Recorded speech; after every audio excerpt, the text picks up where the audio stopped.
한반도 선진화되다. 아마 저는 뭐 굉장히 감회가 새로운데, 고 박세일 교수님, 뭐 청와대 계실 때 그 전부터 계속 같이 이렇게 모시고 일을 해왔습니다.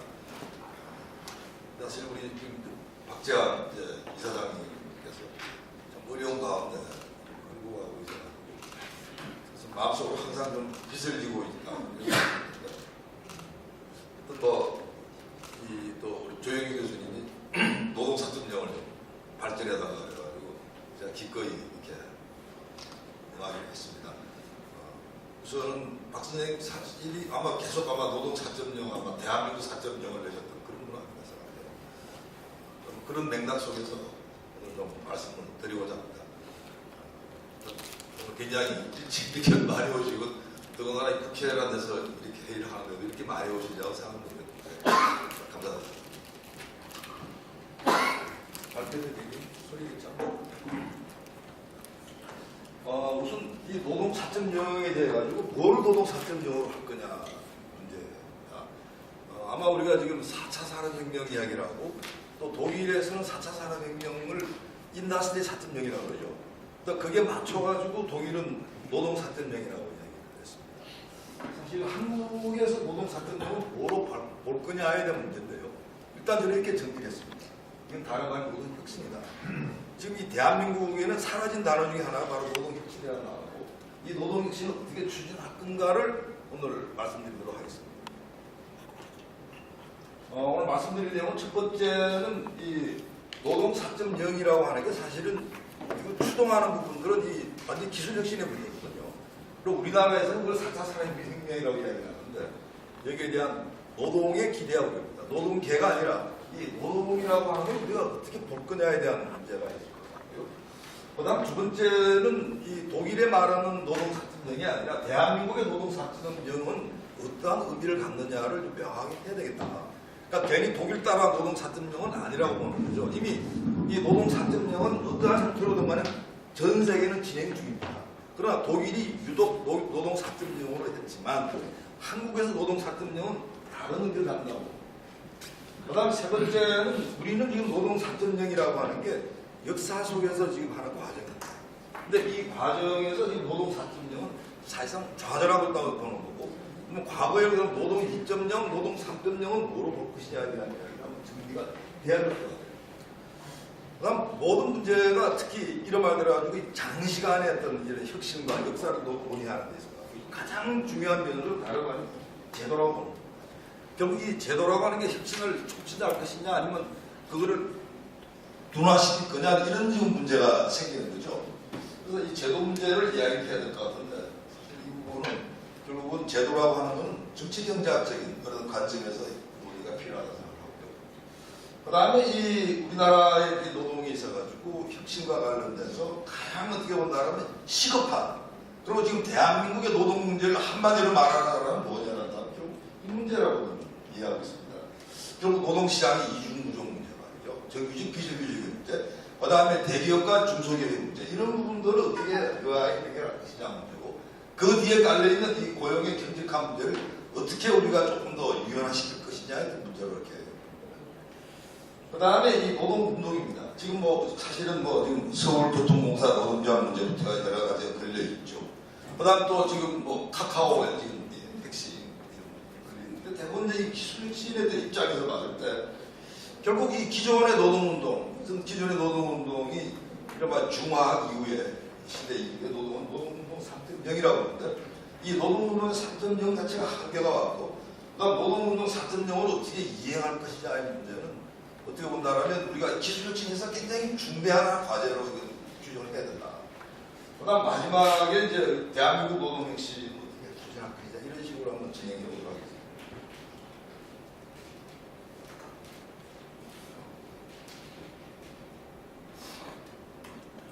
자, 우선은 이 노동 4.0에 대해 가지고 4차 산업혁명에 대해 가지고 이렇게 이해하시면 될 것 같아요. 우리가 지금 우리나라에서 4차 산업혁명이라고 말하는데, 가장 이 4차 산업혁명을 설명하는 단어는 역시 디지털 이렇게 보고 있고요. 그래서 이 디지털화 되는 부분들이 이제 요즘에 AI, 로봇, 빅데이터 이런 부분들을 기술과 같이 들어가는 거죠. 그럼 뭐 디지털이 최근 일이냐 그건 아니죠. 사실은 뭐 1990년부터 우리가 쭉 이야기 나왔던 건데 여기에 들어가지고 이제 혁신들이 아주 그냥 뭐 역사를 바꾸는 뭐 인류의 문명을 바꾸는 일들이 벌어진다는 거죠.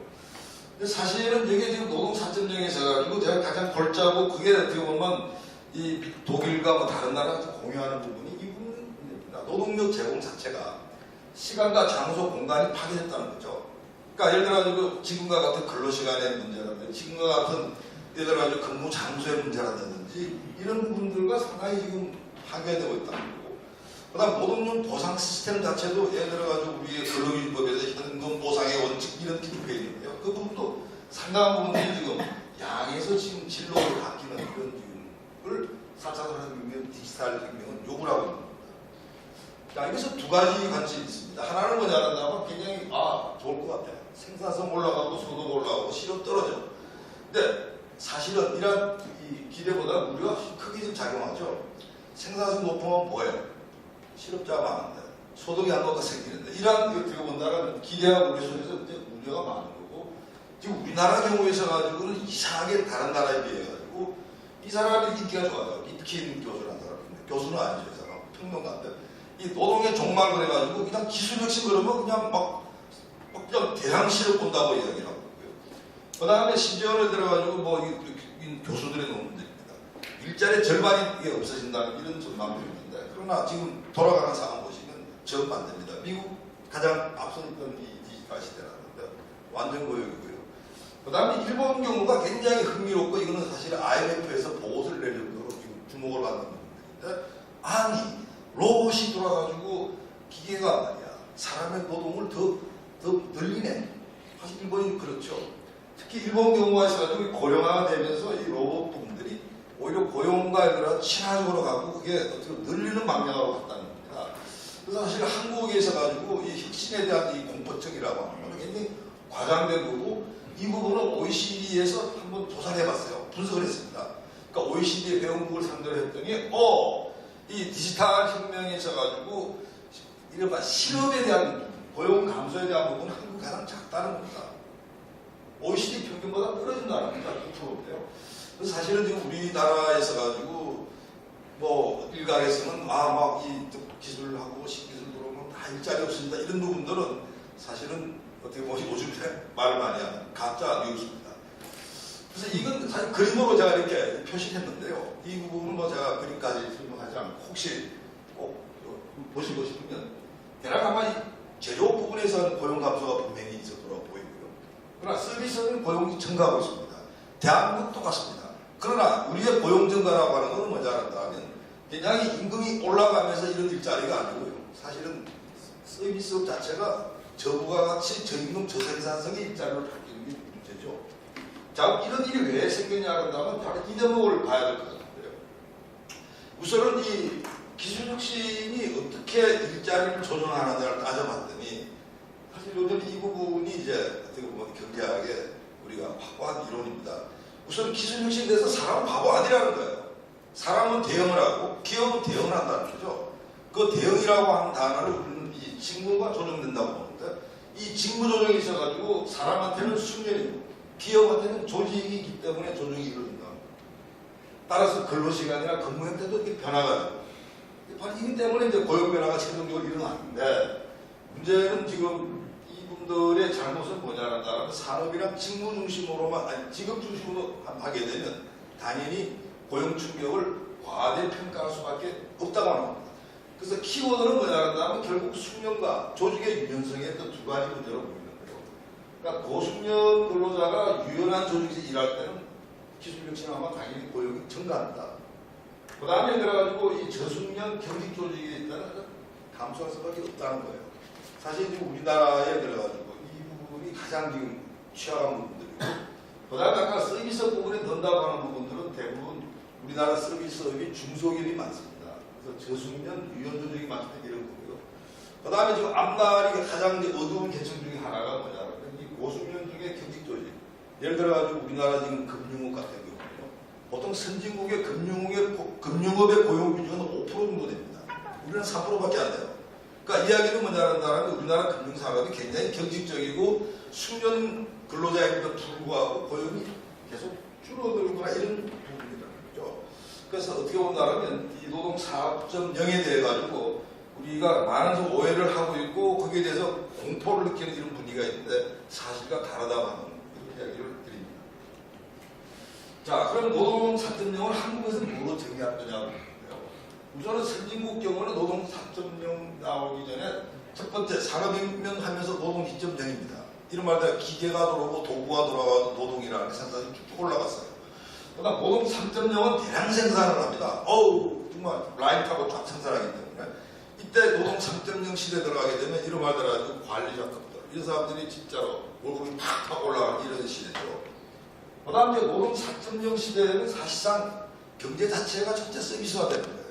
그리고 사실 기술에 따라 이제 흘러가는 건데 어떻게 본다면 이 경제 서비스화 부분들은 미국 경우는 빠르게 보면 70년대부터 해가지고 그다음 우리 경우에서는 확실하게 1990년대부터 해가지고 무지하게 빠른 속도로 경제 서비스화가 진행이 되고 있습니다. 현재 우리나라 고용 비중이 서비스업이 무려 73%입니다. 그러니까 어떻게 본다면 이 부분은 미국 진행 중이다. 한국은 어떻게 볼 거냐? 우리나라 1970년 중반에 드디어 인력이 부족한 시대로 바뀌기 시작합니다. 그러니까 이른바 빠른 성장을 하면서 그 다음에 이때는 여러분들 아시겠지만 기본적으로 우리가 공장에서 일하는 마치 이 산업혁명과 어떤 비슷한 그런 얘기지만 중화학고급 시대로 들어가면서 완전히 이제 이 노동 부분에서 대량 경제체로 바뀌는 거죠. 그 다음에 이게 외환위기가 들어오면서 그때부터 우리 이 노동시장이 전면으로 이제 바뀐다고 보고, 그 다음에 사실상 경제 서비스화 부분들이 본격적으로 들어간 건 사실 전 외환위기의 전부다 이렇게 보고 있습니다. 자, 그럼 뭐가 문제냐?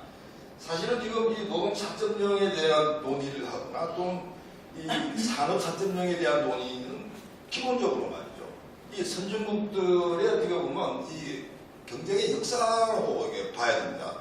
우선은 미국 경우가 2차 세계대전 이후에 쭉쭉 나가면서 앞서 나가다가 유럽이 따라 붙은 거죠. 사실 그랬던데요. 80년대 들어오면 심지어 미국의 제조업이라고 하는 것은 한국의 제조업, 예를 들어 TV부터 이런 데 다 위협받기 시작한 이 시절이에요. 그래서 사실은 미국 경우는 위기 상황 속에서 뭘 느끼냐는 다면 제조업 가지고는 안 된다. 돌파구를 찾자는 게 사실 서비스 부분인데, 근데 그 부분에 있어가지고 이름하더라도 사람의 삶에다가 기술을 투입하는 이런 쪽으로 가게 됩니다. 그게 아마 요즘에 우리가 봤던 예를 들어가지고 뭐 스티브 잡스부터 해가지고 이런 사람들이 꿈을 꾸는 세상이 등장하는 건데요. 근데 그게 이제 어떻게 보면 1990년대 돌아가지고 꽃을 피우기 시작하죠. 1980년대 미국 어마어마하게 어려운 시대였습니다. 정말 미국의 위기라고 다들 이야기하고 있었고요. 근데 이게 묘한 게 말이죠. 따져보게 되면 미국이 따라가니까 또 유럽이 따라가요. 유럽도 사실 이때부터는 북부 유럽과 남부 유럽을 나눠야 됩니다. 그러니까 북부 유럽의 나라와 저 밑에 있는 스페인과 같은 남부 유럽이 전혀 지금 다른 패턴을 보이는데, 근데 어쨌든 간에 북부 유럽 따라가요. 따라가는데 돈이 좁혀지지가 않는 거예요. 그리고 한국은 뭐냐면 이게 더 저조합니다. 이게 대부분 ICT 부분들인데, 이 ICT라고 하는 것은 우리 기계 잘 만드는 것이 아니고 ICT 활용 능력이죠. 그러니까 나중에 말씀드리겠지만 얼마나 우리가 개방적인 생각을 가지고 있느냐가 ICT 활용 능력을 좌우하는데, 이 능력 차이만큼 이 굉장히 차이가 보이고요. 그 다음 우리나라 경우는 뭐 보시다시피 제조업 대기업은 70년대에 들어가서 고용 비중 높고 경쟁력 이거에다가 경쟁력은 제조업 대기업 올라가요. 그런데 고용 비중이 줍니다. 그러니까 서비스업 중소기업 전 반대예요. 그러니까 고용 비중이 팍팍 늘는데 경쟁력은 뚝뚝 떨어지는 거죠. 그러니까 사실은 대한민국에 지금 어떻게 본다라면 일자리에 10명 중에 9명 가까운 사람이 중소기업이라고 있는 거 아시죠? 그러니까 사실 대한민국의 경제가 왜 이렇게 계속 추락하느냐 보면 이 부분이 아니라 이 부분 가지고 설명이 된다 이렇게 볼 수 있습니다. 실제로 따져봤더니 말이죠. 서비스업 경우는 생산성이 한국이 선진국의 한 절반, 조금 더 되겠죠. 45%니까. 그러나 고용은 그냥 선진국 거예요. 그러니까 굉장히 고용 비중은 많은데 생산성은 저조하고, 그 다음에 들어가지고 중소기업 경우에서는 더 심각하면 됩니다. 그러니까 예를 들어가지고 이 한국 경우는 이 중소기업이 말이죠. 선진국의 70, 80%나 33%고, 그 다음에 선진국 경우는 이 중소기업의 고용비율이 50%밖에 안 돼요. 우리는 지금 88%입니다. 한국이 옛날에도 그랬냐고 아니에요. 한국이 적어도 노동 3.0 그 시절에는 우리나라 대기업의 고용 비중은 40% 넘습니다. 그 40% 넘던 게 10%로 지금 떨어져 왔던 게 바로 노동 4.0인데요. 그러니까 사실은 근데 왜 실업이 없나요? 아까 말씀드린 대로 주로 이 저숙련 이런 노동, 경직적인 그런 노동 관행으로 지금 누르고 있을 뿐이지 굉장히 취약한 구조다 이렇게 볼 수 있습니다. 그 다음에 노동 4.0이 그럼 왜 우리나라 안 된 거냐에 대한 얘기인데요. 첫 번째는 적어도 이 디지털 시대 노동 혁신에서 세 가지 요소가 있습니다. 하나는 뭐냐면 사람들의 인적 자본 혁신, 그 다음에 기업의 조직 혁신, 그 다음에 국가의 제도 혁신, 이 세 가지가 맞물려야지 노동이 성공한다고 보고요. 근데 우리 경우는 아까 말씀드린 대로 그냥 뭐 4차 산업혁명위원회에 있는데 노동은 강간부소식입니다. 저는 노동은 그냥 이 무풍지대 지금 딴소리들 하고 있습니다. 그 다음에 아예 노동혁신 자체에 대해서 개념이 없는 것 같아요. 저는 말을 별로 들어본 적이 없습니다. 그 최저임금 인상이나 그 다음에 근로시간 단축하는 게 다 노동혁신으로 생각하는 것입니다. 정말 세상은 바뀌는데 옛날 옛적의 시대로 돌아가자는 이런 지금 우리나라의 현실인데요. 세계경제 포럼이 그러면 계속 참 한데 부끄러운 이야기죠. 우리가 130개국 중에서 고등교육 대학 들어가는 사람 2위입니다. 근데 사실은 이 기술과 떨려야 될 수 없는 게 직업교육인데 직업교육 72. 그 다음에 이 교육의 질 전반은 굉장히 떨어진다는 단어예요. 어떻게 보면 교육을 받아도 고학력화가 고숙련화가 되지 못하는 거예요. 적어도 학교에서 공부를 한 게 일하는데 도움이 안 되는 그런 교육만 시키다 보니까 고숙련 노동 확보가 65%밖에 안 되는 거예요. 그 다음에 중숙련 노동도 마찬가지입니다. 사실은 우리의 경우는 이 노동 4.0이 실패할 수밖에 없는 중요한 이유 중에 하나가 이러한 인식에 대한 부족, 특히 이 교육 자체에 대한 실패에 있다 이렇게 볼 수 있고, 그 다음에 독일 경우는 어떻게 되죠? 독일의 산업 4.0을 밟지 않는 부분이 있는 거죠. 우리로 따지게 되면 기재부랑 교육부랑 손잡고 합니다.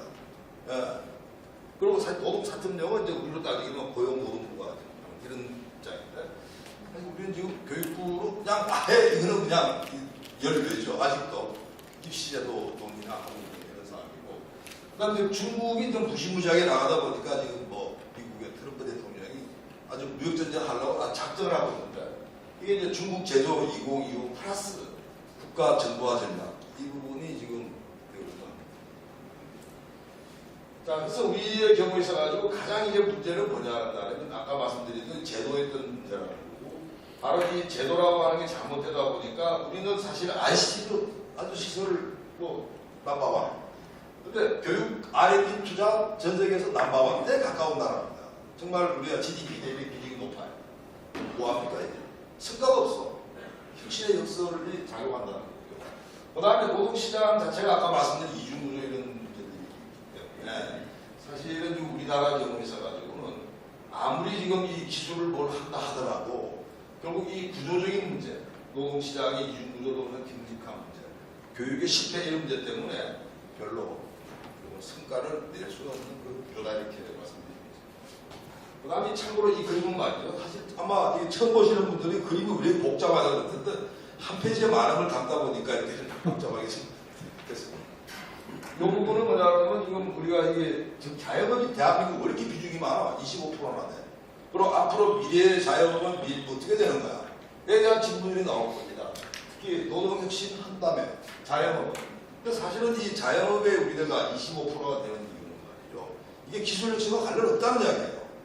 어떻게 본다면 뭐 홀로서 회사 만드는 이런 문제가 아니고 노동시장 경직화에 어떻게 본다면 유탄을 맞은 게 바로 자영업입니다. 쉽게 말해가지고 이 대기업에 일자리 못 찾는 사람이 이쪽 부분으로 갔는데 이 사람들이 임금을 낮추기 싫으면 자영업을 택한다는 거예요.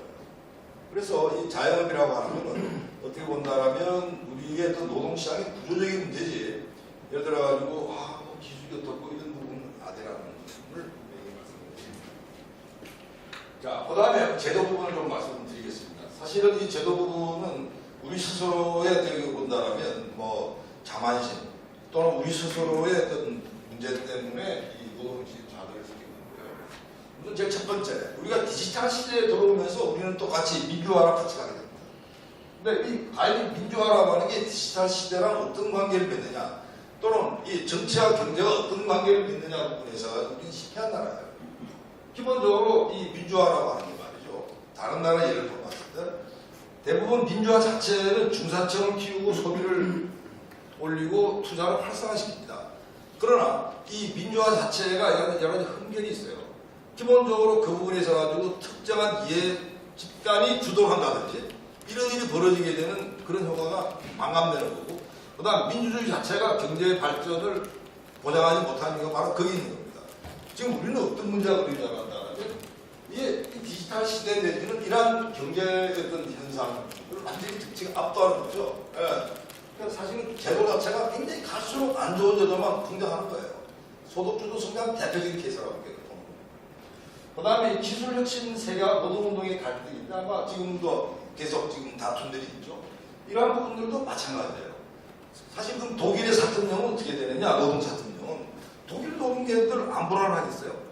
그럼에도 불구하고 불안이라고 하는 거를 그냥 불안하니까 무조건 거부하는 게 아니고 여기에 대해서 뭔가 대안을 내놔야 되는 거예요. 그게 진짜로 이 노동을 위한 겁니다. 보통 노동과 특권 노동이 있을 텐데 보통 노동은 뭘 요구할까요? 기술이 바뀌면 우리가 대응할 수 있도록 해달라는 거고, 특권 노동은 거기에서 반대를 하겠죠. 자기 기독권 문제가 걸리기 때문에. 그래서 사실은 우리의 경우는 노동 4.0의 실패라고 하는 건 어떻게 본다면 이 부분도 굉장히 중요한 부분이 있다고 생각합니다. 그 다음에 이제 개념도를 한번 제가 그려봤습니다. 우리도 좀 시간 관계상 좀 빨리 있는 것 같습니다. 총장님 제가 몇 시까지 해야 되죠? 네, 30분까지. 30분까지? 아, 시간 많네요. 네. 나는 빨리 끝내려고. 그러면 제가 조금 속도를 천천히 말씀드립니다. 우선은 이 경제랑 정치 사이에 있어가지고 이제 대표적인 이 개념이죠. 경제와 정치의 어떤 상관관계, 순환도. 기본적으로 우리의 경우에 있어가지고 이 경제 성과에 대해 어떻게 생각하냐면 인식을 어떻게 하냐면 다 양극화로 인식한다는 거죠. 그 다음 특히 민주화는 뭘 부추기냐면 야 소득이 불평등하다는 이 나라가 야 소득 제공배 강화해 이런 식의 어떻게 본다면 굉장히 반시장 어떤 결과 평등적인 이런 부분들을 요구하는 쪽으로 갔다는 거고, 그 다음 이 부분은 정치에 가가지고 당연히 정치 자체가 여기에 영향을 받아가지고 움직이는 거예요. 그래서 사실은 이 부분이 국민들 스스로가 어떤 양극화에 대한 인식을 굉장히 실제보다 많이 가지고 불평등이 되는 거죠. 그 다음 정치 부분에 있어가지고는 아까 말씀드린 이 민주화, 이런 노동운동 자체가 노동부 3.0이라는 시대에 맴돌고 거예요. 왜? 노동운동 자체가 뭐를 생각하냐면 아, 대한민국의 중화공업 시대를 연상을 하고 거기서 우리가 노동이 핍박받던 이 사고에 들어있다는 거죠. 사실은 이 정치가 민주화와 노동운동하면서 옛날 이 노동만 지금 보고 있습니다. 그게 아마 제가 볼 때는 옛날 노동 말하던 분들이 대표적인 분들이거든요. 대기업 노동운동을 보고 아직도 저 탄압을 받고 억압을 받는다는 표현을 해요. 참 세상 바뀐 걸 모르는 거죠. 그래서 사실 이 부분에 있어가지고 우리는 어떻게 보면 경제와 정치의 순환 관계에 있어가지고 서로 맞지가 않는 거예요. 왜? 이 경제 자체는 노동 4.0으로 가야 되는 거야. 이거 안 하고는 이런 문제 해결이 될 수가 없는데 문제는 이쪽 경우는 끝까지 잡아 당겨. 그래서 사실 우리는 할 수 있는 게 이거밖에 없어요. 대한민국 할 수 있는 게 대한민국 할 수 있는 게 규제밖에 없는 거지. 도당 발입 건수를 한번 보게 되면요. 80년대 대략 연 한 400건 정도 발휘됐던 게 2000년대 돌아가니까 15,000건 한 30-40개에게 증가하게 됩니다. 사실 이런 부분들 경우를 우리가 어떻게 해석해야 되느냐. 그러니까 이 내용을 들어가서 보니까 대부분 규제 만드는 게 규제 완화하는 것보다 무려 3배 가까이 만들어요. 그래서 당연히 지금 이런 어떻게 본다면 경제와 정치에 들어 악순환 구조라고 하는 건 수밖에 없는 거고. 자, 그럼 노동혁신이 다른 나라 다 그랬습니까? 그건 아니라는 거예요. 아마 우리가 어떻게 본다면 뭐 프랑스 굉장히 좋아들 많이 하고 그러는데 사실은 이 프랑스를 보면서 저는 여러 가지 생각하는데 프랑스가 굉장히 어떻게 보면 유럽 내에서도 좌 성향이 강한 그런 나라예요. 그런데도 불구하고 프랑스가 어렵다 그래도 불러가. 근데 내용을 들여다보면 말이죠. 프랑스는 좌파 우파 가짐없이 애국심은 있어. 그게 뭐냐는 다면 노동은 물론 와도 적어도 생산물 시장 규제를 확 풀어버린다는 겁니다. 이게 북부 유럽에 이게 프랑스로 들어가요. 그러니까 보통 프랑스는 이제 뭐 중부 내지 남부 유럽으로 들어가는데 이 북부 유럽에 같이 이 카테고리에 들어갑니다. 이 북부 유럽은 대표적인 게 뭐 스웨덴, 노르웨이, 덴마크 이런 나라들이죠. 그 다음에 이제 독일까지 들어가는데 적어도 제가 이 프랑스를 강조하고 싶은 이유는 뭐냐면 프랑스가 생산물 시장 규제를 확 풀다 보니까 프랑스의 생산성이 말이죠. 이 제조 대비 서비스 생산은 미국보다 앞서는 걸로 나온다는 거죠. 그러니까 적어도 노동의 규제를 한다 하더라도 생산물 시장의 규제를 풀어가지고 이렇게 풀어간다는 거죠. 그러니까 일본은 우리랑 비슷하니 생산물 시장 규제는 강한데 노동 시장 규제는 우리가 훨씬 약합니다. 예, 도대체 우리를 이해 못할 거예요. 쟤들 지금 아직도 저렇게 옛날 그런 미국과 싸우지. 그 다음에 무시무시한 나라인데 미국. 그 다음에 중국인데 중국은 지금 분명히 말씀드리지만 개혁개방의 중국을 말씀드립니다. 지금 예를 들어가지고 덩샤오핑부터 해가지고 적어도 시진핑 이전까지 중국이라는 나라는 여기에 해당이 되고 뭐 앞으로 현재 시진핑 어떻게 될지 모르겠어요. 근데 문제는 이 두 나라당 생산물 시장 규제 굉장히 풀어버리고 노동 시장 규제 다 풀은 이런 나라입니다. 한국 둘 다 묶어요. 둘 다 묶고 손발 다 묶어버리니까 이게 OECD에서 분석을 해봤더니 한국은 규제 개혁 효과가 폴란드 다음으로 제일 많은 나라다 이렇게. 그러니까 우리 스스로 자승자박하고 있는 그런 나라라고 봐야겠죠. 자, 그 다음에 이 노동시장 이중구조 고용규칙화 문제인데 이 부분은 사실은 이제 우리가 노동운동과 정부의 어떤 관계부터 정리해야 됩니다. 지금 사실은 정부 정책권이 그냥 무조건 짝사랑 노동운동이에요. 그러니까 이번에 서울교통공사의 고용세습 논란도 다름 아닌 그 부분으로 어떤 이해를 하고 있습니다. 결국 어떻게 보면 노동계 눈치 보고 노동계 편드는 그 결과가 바로 이제 그런 건데요. 우선은 지금 우리의 노동시장 이중구조의 현상은 뭐냐면 10대 94입니다. 10대 94. 10대 90이 뭐야? 우선 대기업의 고용 비중이 10%, 중소기업 90%, 그 다음에 노동조합에 가입한 근로자 10%, 그 다음에 비노동은 90%. 사실은 이 부분에 있어가지고 굉장히 시간이 가면 갈수록 어떻게 보면 굉장히 개척화되고, 그 다음에 들어가지고 대기업에서 중소기업에서 막 대기업으로 이동을 한다든지, 그 다음에 비노조원이 막 노조원 될 수 있는 그런 기회가 별로 없어요. 그러니까 비정규직만 근로자인데요. 정규직 노동자 가입할 수 있나요? 안 됩니다. 자, 중소기업 일하다가 대기업 갈 수 있나요? 안 됩니다. 그러니까 굉장히 어떻게 보면 이동성의 노동 내부의 이동성을 떨어뜨리는 이런 단어로 10대 94에 말씀드릴 것 같고요. 그래서 결국은 지금 이 문제는 한마디로 말한다면 우리가 기술혁신과 놓고 봤을 때, 그 다음 기술혁신과 동반하는 세계와 놓고 봤을 때 한마디로 불균형을 가져왔다. 그래서 이 불균형은 이러한 부분들, 제조업 대기업 대 서비스업 중소기업, 아까 말씀드린 거죠. 자, 사실 여기 이제 가장 이제 어떻게 보면 우리가 어떻게 보면 고민하고 국민들의 어떤 마지막 몫이에요. 노동 정치. 사실은 지금 우리나라 경우에 있어가지고는 뭐 여야 원내대표 다 노동계 출신들. 지난번 노동부 장관, 노동계 출신. 뭐 아주 대단합니다. 그다음 국회의원 그냥 뭐 노동계 출신들 쫙. 문제는요, 다 좋다 이겁니다. 뭐 노동계 출신 할 수 있죠. 그러나 그 노동계 출신들이 국민의 이익을 대변하고 진짜 보통 노동을 대변한다는 문제가 되게 하나도 없어요. 근데 그렇지 않은 데 있는 겁니다. 그렇지 않다 보니까 이 노동 정책 무대가 다른 정책 무대도 다 기울어져 버려요. 노동계가 협상력이 워낙 강하죠. 정부에서 국회에서 다 강해지다 보니까 사실상 이 정책이 벌써 친노동계 반국진적인 정책으로 갔다는 거고, 바로 이 부분들이 현재 노동 정치는 혁신에 기하지 못한다. 그러나 노동 4.0에 우리가 적극적인 대응을 어렵게 한다 이렇게 볼 수 있을 것 같습니다. 자, 그럼 이걸 설명하는데 가장 중요한 개념은 뭐냐면 사회적 자본이라고 하는 부분입니다. 사실은 이 사회적 자본이라고 하는 경제학에서 이렇게 일반 많이 안 쓰죠. 제도 경제학 이런 데서는 많이 쓰는데 이마다 사람들의 신뢰, 그다음 사람 법치주의, 그다음에 예를 들어가지고 사람들 네트워크 이런 부분들로 이렇게 말하는 거죠. 근데 사실은 이 노동시장의 이중구조 반대말을 고용의 경제가 반대말은 대부분 고용의 유연 안정성이라고 합니다. 유연한 것을 이야기하는 거죠. 유연함을 통해서 안정성을 확보한다는 이런 부분인데 이게 대표적인 나라들이 이제 유럽으로 이렇게 보고요. 그 다음에 우리와 같은 노동시장 기준구조 이렇게 독하게 심한 나라가 이제 스페인을 비롯한 남부 유럽인데 이 가장 큰 차이가 뭐냐는 나라는 이 사회적 자본이 많은 나라, 적은 나라. 그러니까 이 나라 경우에 있어가지고는 대부분 우리랑 비슷한 면이 있어요. 예를 들어 지연에, 학연에, 혈연에 굉장히 여기 묶여 있고, 그러니까 북부 유럽 경우에 있어가지고는 별로 그런 게 없어요. 그래 나랑 같이 일하는 사람, 근데 그 사람들 가까워. 그러니까 기본적으로 이러한 부분들이 어떻게 본다면 이 사회적 자본의 어떤 차이인데, 문제는 양자 다 공이 여기에 가장 핵심 문제라고 한쪽 기술력인 세계하고 다른 하나는 이 제도라고 하는 게 다른 말로 하면 거버넌스 인센티브. 문제는 이 북부 유럽은 노사 자치를 촉진하는 거버넌스 인센티브를 하고, 그 다음에 남부 유럽, 한국을 포함한 이 나라는 열상 거버넌스 인센티브가 정부가 다 해야 되는 거예요. 그러니까 족족 정부가 나가는데 정부가 개입하면 개입할수록 노사 부실은 커집니다. 우리만 그렇다고 다른 나라도 그렇습니다. 우리가 이 부분은 비교 연구를 해도 똑같이 들어갑니다. 정부 개입은 사회적 자본을 떨어뜨린다. 이렇게 나옵니다.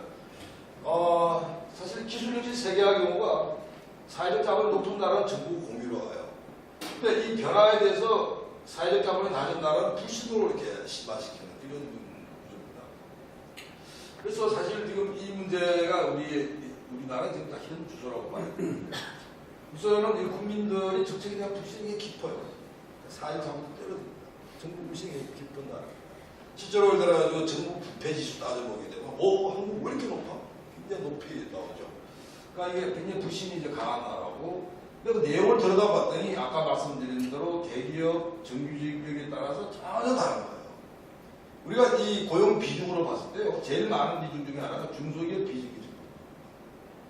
정말 우리는 거의 대기업, 정규직 노동자와 근로자와 노동자인 줄 알아. 진짜 어려운 사람이 누구예요? 중소기업하고도 비정규직이 있는 사람들. 아니, 내게 돈 왜? 대한민국 지식계수도 많아요. 그게 부시다는 거죠. 그 다음에 이 중소기업의 정규직 이쪽 부문에 있어가지고는 사실은 뭐 중소기업 중앙해가지고 으쌰으쌰하지만 솔직히 와서 좀 별로리고요. 사실상 배제되죠.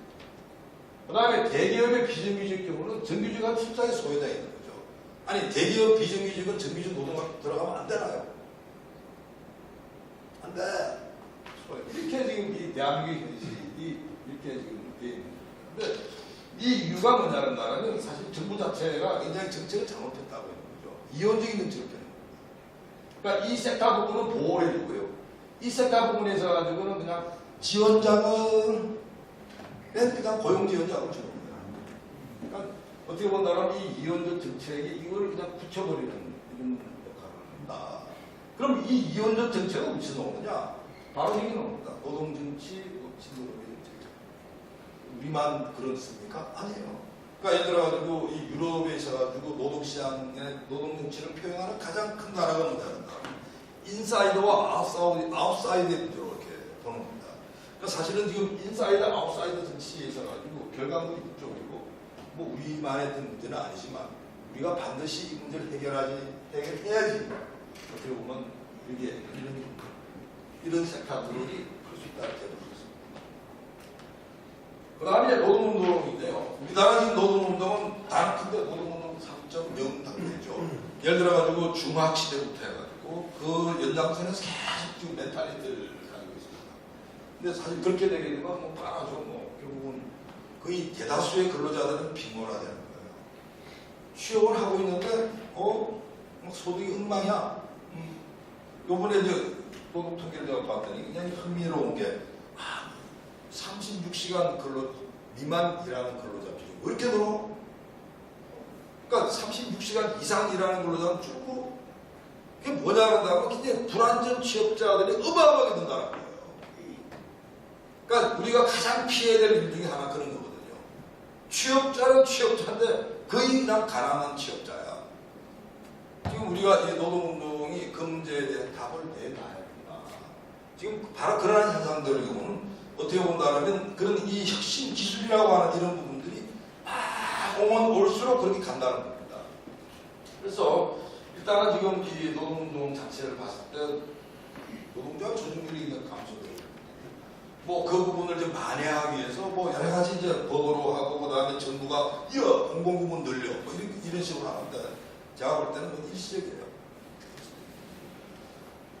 기본적으로 경제 서비스화가 되게 되면 결국은 이 우리나라 같은 이런 나라의 경제가 이거로 가버린다는 거지. 왜 자꾸 서비스 중소기업으로 가버린다.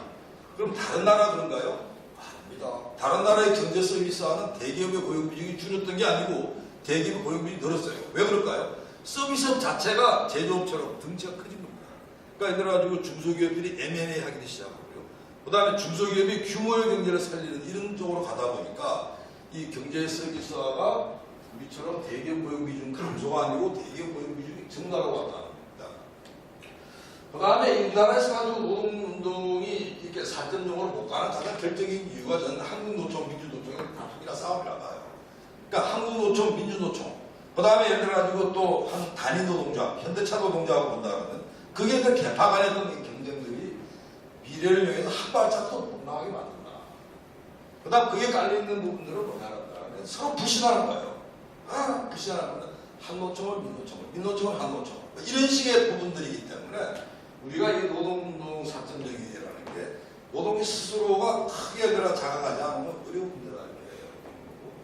그럼 다른 나라 어떻습니까? 다른 나라 노동운동은 기본적으로요. 노동운동 자체를 이제 어떻게 하냐면 디지털 시대 노동운동이라고 하는데요. 사람들에게 관계 속에서 이루는 겁니다. 그래서 사실은 노동운동 이꼴 사회적 자본을 키워주고 그 다음에 취약한 근로자들, 뭐가 취약해? 숙련이 취약하고 네트워크가 취약한 사람들을 도와주는 이런 노동운동을 정하고 있죠. 우리는 뭐 아주 요원한 이야기입니다. 저도 지금 그런 데 대한 논의를 다 들어본 적이 없고요. 그 다음에 우리가 플랫폼 에코노미라고 이야기를 하는데 플랫폼 에코노미 또는 기그라고 말을 쓰는데요. GIG. 그러니까 예를 들어가지고 뭐 예를 들어 노래하는데 갑자기 그 사람 기타 넣어놓은 뭐 이런 부분들을 기그라고 하는데요. GIG. 근데 이런 근로자가 막 늘고 있어요. 근데 이 사람들의 임금 고용 소득을 봤더니 맞네. 숙면이고 네트워크 들어가는 거죠. 사회적 자본. 자, 이제 노동으로 답을 해야 됩니다. 어떤 노동을 해야 되냐면 이제 첫 번째, 우리는 지금 고용 형태 다양화를 인정하지 않으려고 그래요. 정규직 대 비정규직밖에 없어. 오로지. 정규직 아니고 다 비정규직이야. 이게 있어요. 굉장히 고용 형태 다양합니다. 그리고 그 사람이 근로자이면서 사업자이기도 하고 굉장히 다양합니다. 그 다음 소득도 결정하는 방식이 다양해져요. 그러니까 근로기준법이 정하듯이 언제 돈 줘라 하는 거로 그거 말고요. 요새는 이 소득 결정 또는 지급 방식이 굉장히 다양하죠. 왜? 그렇지 않고는 어떻게 보면 이 노동 기술 4.0 또는 산업 4.0이 되어갈 수 없기 때문에 그런 거거든요. 고용 형태나 소득 결정 방식을 바꾸지 않는다면 대응이 안 되기 때문에. 그래서 사실은 이 우리 노동운동은 첫 번째 수면에 촉진하는 거. 다른 하나는 사회적 자본을 촉진하는 쪽으로 가야 된다는 거고. 그래서 우리가 아까 말씀드린 대로 왜 한국노총, 민주노총을 하느냐 부분들이 사실은 뭐 이런 우리 개념을 볼 수가 있죠. 한쪽이 뭐 하면 다른 한쪽은 으쌰 해가지고 악화시키는 경쟁이죠.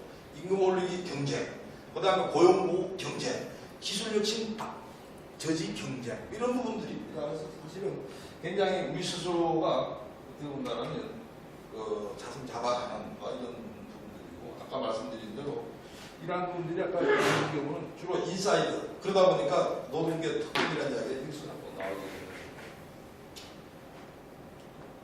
자, 이게 마지막이죠. 결론이죠. 자, 그럼 한국 노동혁신 어떻게 할 것이냐, 노동 4.0 어떻게 할 것이냐. 그래서 제일 첫 번째 이런 인식이 필요하다고 생각합니다.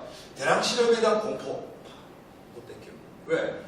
대량 실업은요 기술혁신이 아니라 주로 거시경제 불안해요.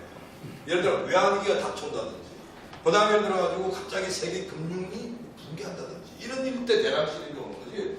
기술혁신 정말 우리나라 근로자들 아주 참 영민하고 기업들 발빠르고 대량 실업 안 됩니다. 그 다음에 이 기술 변화의 대응 능력 이 부분은 한마디로 뭐라 하냐면 노동혁신이라고 부르고 있어요. 얼마나 이 노동혁신이 되느냐에 따라서 기술 변화 대응 능력이 바뀌어요. 바로 이거야말로 우리가 원하는 고임금 고소득 저실업을 만든다. 그 다음에 이 규제 법 만들어 가지고 잡는 거. 그 다음에 들어가지고 그래 최저임금 올려놓고 일자리가 없니? 일자리 안정자금 줄게. 이딴 류의 이런 말에 재정 지원 일자리 정책 이게 다 노동혁신 방해하고 전혀 혁신에 도움이 안 되는 거고 길게 보게 되면 오히려 이 보통 노동자들을 울게 만드는 그런 일들이다. 그 다음에 이 특히 노동정치 부분은 사실은 노동계 스스로가 대답해야 되고 그 다음에 노동정치인이 대답해야 되고 국민들이 판단해야 되는 거죠. 왜? 아예 구조적으로 정책보다 기울어져 있는데 어떻게 소상공인의 이해관계를 반영합니까? 어떻게 그런 데서 서비스업에 규제 풀어달라고 하는 걸 반영할 수 있습니까? 안 되는 거예요. 그러니까 기본적으로 이런 기울어진 정책 모델을 개선해야지 노동정치인된다 이렇게 볼 수 있고요. 사실은 노동 3.0의 과제를 한번 정리를 해보게 되면 이렇게 제가 볼 수 있을 것 같아요. 우선 국민들 스스로가 말이죠. 정규직, 비정규직 제발 그 이야기 그만하라는 거죠. 고용 형태가 굉장히 다양해. 노동은 위대한 거야. 비정규직 노동 아니야? 그러니까 이런 식의 어떻게 본다면 굉장히 낮춰보고 이런 식 버리라는 겁니다. 그 다음 두 번째는 기술, 경제변화, 적극 수용으로 간다는 거죠. 그거 늦추기 시작하면 자기한테 빈곤만 찾아온다는 거. 그 다음에 예를 들어가지고 나 믿어. 그리고 법을 따라. 법치주의, 이에 대한 인식이 있어야지 우리가 이러한 이 대량 실험 내지는 이런 정말 무시무시한 일을 벗어날 수 있다는 게 볼 수 있고요. 그 다음에 이제 노동계, 아까 말씀드린 노동운동 4.0 그림 그려야 됩니다. 그 제가 볼 때는 미래가 없어요. 현재 노동운동 3.0 가지고는 미래가 없다고 봅니다. 당근 노사협력해야 되죠. 노사협력 없이 어떻게 이걸 합니까? 그 다음 여기 이 두 가지를 달성하는 데서 필수적인 노동계 통합이라고 해요. 한국노총, 민주노총 이제 그만 싸워도 된다고 생각합니다. 그 다음에 경영계 부분인데 경영계가 사실은 굉장히 어떻게 본다면 뭐 세계화되고 굉장히 잘하는 것 같은데도 아직도 사실은 갈 길이 너무 멉니다. 왜? 적어도 이 아까 미국 경우에 80년대 위기를 거치면서 미국의 확고한 경영 철학을 자리 잡으면 뭐냐면 말 그대로 사람이 재산이고 그 사람들이 일을 잘할 수 있도록 고습과 작업도를 만든다는 게 하나의 확고한 철학이에요. 그러니까 미국 과연 그러냐? 정말 우리가 본받아야 돼. 여기에 하나 제가 꼭 덧붙여야 된다는 거는 미국이 고습과 작업 조직을 만드는데도 미국은 1980년대 어디 가서 배웠을까요? 일본 가서 배웠습니다. 일본에 가서 배워본 거예요. 사실 미국인들 일본에 얼마나 정말 자존심 상해. 우리 정말 지금도 경험해야 된다 키울 때. 그 다음에 기본적으로 이 숙련이라고 하는 부분 마음 가지고 되는 게 아니고 근로자가 숙련을 형성할 수 있도록 만들어야 되는데 이게 들어 미국 경우가 어떻게 보면 굉장히 혁신적인 보상제도를 많이 가지고 대표적인 게 이윤 공유하고 주식 공유하고 성과 공유하는 거예요. 우리나라는 이 제도는 들어와 있어요. 근데 그냥 이거는 그냥 이 제도가 진주를 갖다 놔도 흙 속에 묻어놓은 진주가 되는 거죠. 근데 미국은 이 제도를 잘 이용해가지고 어떻게 보면 뭐 실리콘밸리가 뭐 미국을 끌어가고 이런 일들이 가능했던 건 바로 여기 있다. 그 다음에 정부 정치권 진짜 두말 할 것도 없고요.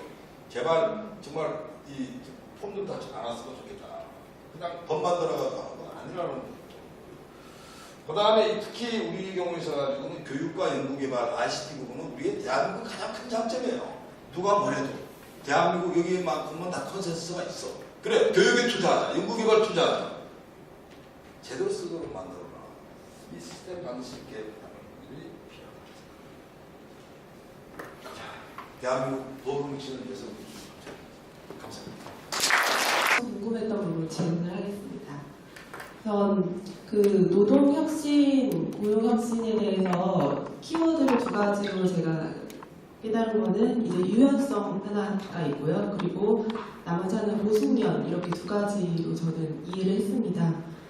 이제 교수님께서 발제하신 내용 중에서 노동시장이 경제 논리가 아니라 정치 논리에 너무 휘둘려서 제도가 악화되고 있다 이런 말씀을 하셨는데 정말 공감을 했습니다.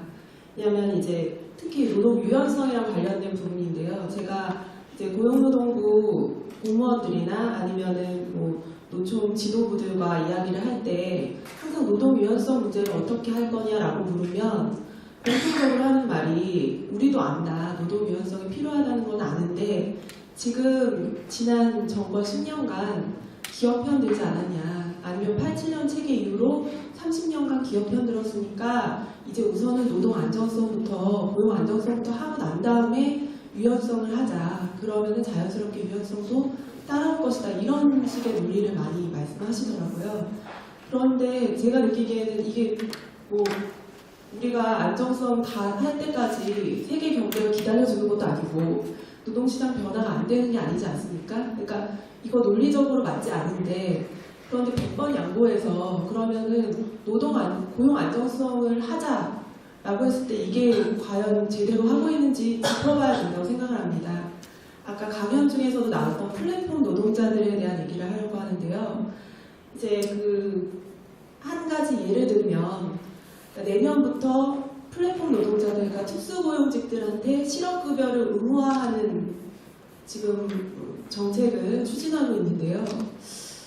이게 지금 얼마 전에 만나니까 굉장히 골머리를 앓고 있다고 합니다. 왜냐면 막상 실업급여를 준다고는 했는데 플랫폼 노동자 실태조차 모르는 겁니다. 왜냐면 흔히 말하는 뭐 레미콘 기사나 아니면 택배 기사, 캐디 이런 분들도 이미 과거의 플랫폼 노동자들이고 현재 스마트폰을 통해서 거의 대부분의 서비스를 다 이제 고용을 할 수가 있습니다. 그렇기 때문에 실태도 모르고 그리고 이게 실업급여를 주려면은 비자발적 실업을 해야지 주는 겁니다. 그러니까 사업주가 잘라야지 주는 건데 이런 플랫폼 노동자들은 사업주가 없지 않습니까?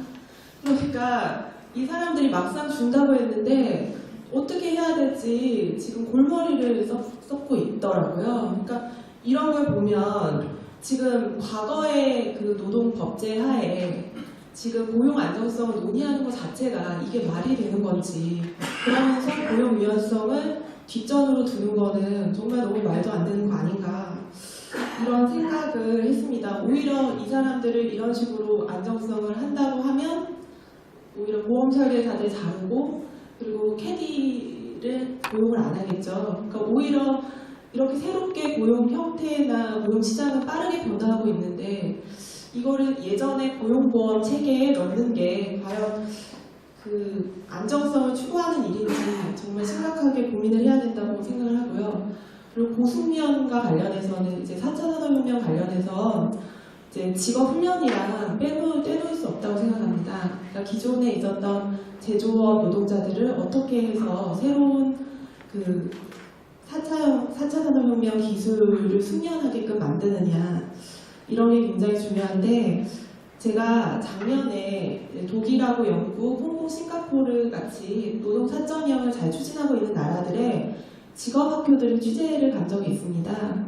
그래서 이제 어떻게 교육을 시키고 있는지에 대해서 취재를 해보니까 굉장히 그러니까 세교육을 재교육하는데 정부가 돈도 많이 쓰고 그리고 전체 직업학교에서 제조업이 차지하는 부분이 굉장히 많았어요.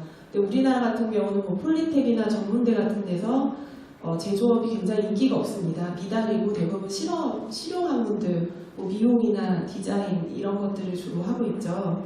그래서 당황했던 게 거기 있는 교수님이나 선생님들이 저한테 오히려 한국은 직업훈련을 어떻게 시키고 있냐. 너네들은 제조업 IT 강국인데 어떻게 해서 그렇게 훌륭한 인재들을 만드냐라고 질문을 해서 오히려 제가 당황을 했습니다. 그래서 제가 생각을 해보니까 한국 같은 경우는 저숙련이든 중숙련이든 고숙련이든 모든 기술들을 다 기업이나 근로자 각각이 배우고 있습니다. 그래서 정부가 뭐 직업학교나 이런 걸 통해서 계속 기술 인력을 양성하는 게 아니라 그냥 기업들이 알아서 하고 만약에 그 기업이 제대로 못하면은 그냥 그 기술도 사장이 되는 거죠. 그래서 현재 지금까지 그렇게 해왔고 앞으로 만약에 지금 기업들이 제대로 하지 못하면은 모든 기업과 근로자들은 갈 길을 잃게 됩니다. 그런데 이런 홍콩이나 싱가포르, 독일, 영국 같은 데서는 정부가 정확하게 방향을 제시하고 그리고 시스템적으로 숙련 기술을 배우도록 이끌고 있습니다. 이렇게 정부가 방향성을 확실하게 지원을 해주는 그런 국가, 우리같이 아무 지원이 없고 제조업을 오히려 고용을 안 하는 굉장히 나쁜 산업으로 하고 맨날 불법 파견, 최저임금 올리고 이런 경우랑 어떻게 경쟁이 될까. 그래서 우리 교육이나 학생들의 역량 차이가 아니라 이거는 정부 정책의 차이다라는 생각이 들었고요. 마지막으로 교수님께 평소 궁금하던 부분을 좀 여쭤보고 싶은데 좀 해보은 질문일 수도 있습니다만, 그러니까 현 정부가 지금 노동시장 이중구조를 바꿔야 된다라고 하면서 하는 게 비정규직의 정규직화, 공공부문 정규직화, 최저임금 인상입니다. 그런데 결과적으로는 오히려 노동시장 이중구조를 악화시키는 그런 더 심해지고 있는 상황인데요. 이게 원인이 뭐고 도대체 이거를 지금이라도 부작용을 줄이려면 어떻게 해야 될지 교수님의 의견을 듣고 싶습니다.